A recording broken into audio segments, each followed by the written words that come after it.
Hello, Trees a Tree out here on a sunny day. We're starting the project that I was telling you guys about, that we're going to raise up the soil level, and let me show you how we're going to do it. And one way to do it is to get help. So help is here. Okay, so we just went to Home Depot and got this treated wood 2x4s, 10-foot lengths, 2 of them, so that makes 20 feet. And 20 feet on either side, and that raises up the soil level. And here's the help. Thank you, Daryl.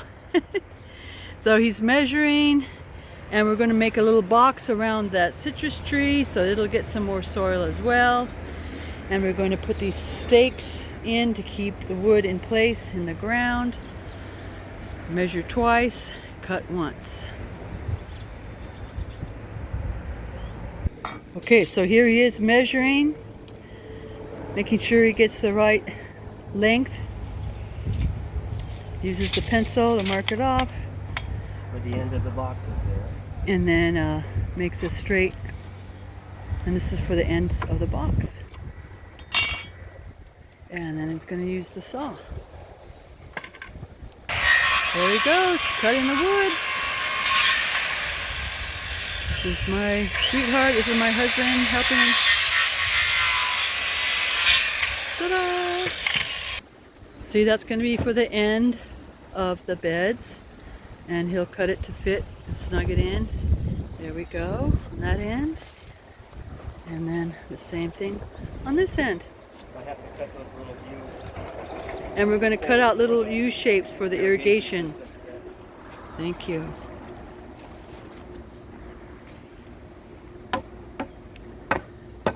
Yeah, lots of tools to do the job. It fit perfectly snug because of his measurements. So yes, you need math in the garden. You need math to build houses.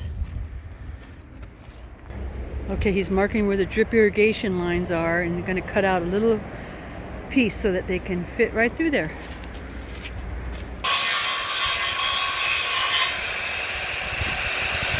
Just a little tiny cut.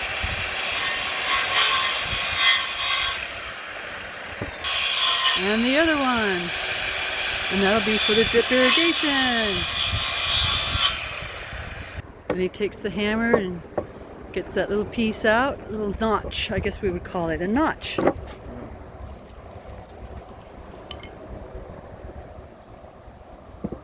And the other notch.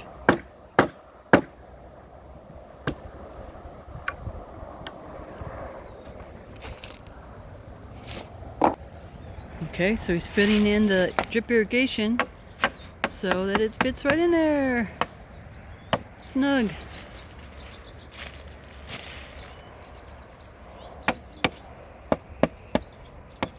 Thank you. Okay, so now he screws it together by going on the outside. Call them fasteners, because it fastens the wood together. See, and then he adjusts as you go.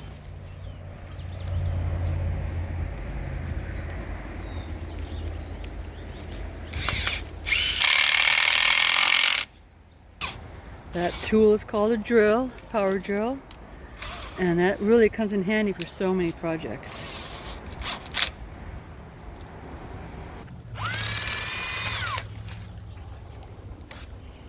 Drilling it in. And that's the star bit, they call that? Mm-hmm.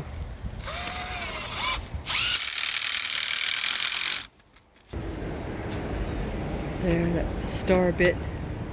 And they hold better, or they're easier to use. You can take them off a lot. Oh, you can take them off easier. And they go in better. And they go in better. Tight, nice tight. Instead of Phillips on screwdriver. Tight. Instead of the Phillips. Yeah. Okay, so now he goes at an angle. Right, the angle catches both pieces of the wood. This is really going to help. It's giving at least 4 more inches of soil for this whole garden bed. Okay, now we're putting the stakes in, and that'll hold the long piece of wood tight and strong and sturdy and steady. And he'll probably screw into those stakes so they stay in place. There you go.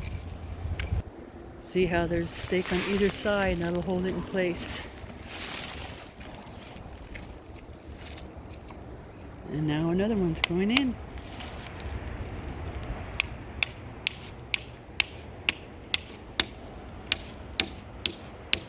The hammer's got a nice ping to it. They call them. All right, so Daryl said this is called a ping hammer because it's made out of metal, but they also make wooden handled hammers for construction and also fiberglass.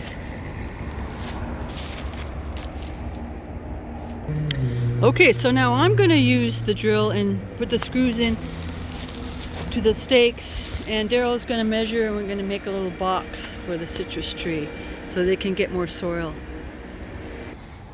Okay, now we're making the little box for the citrus tree.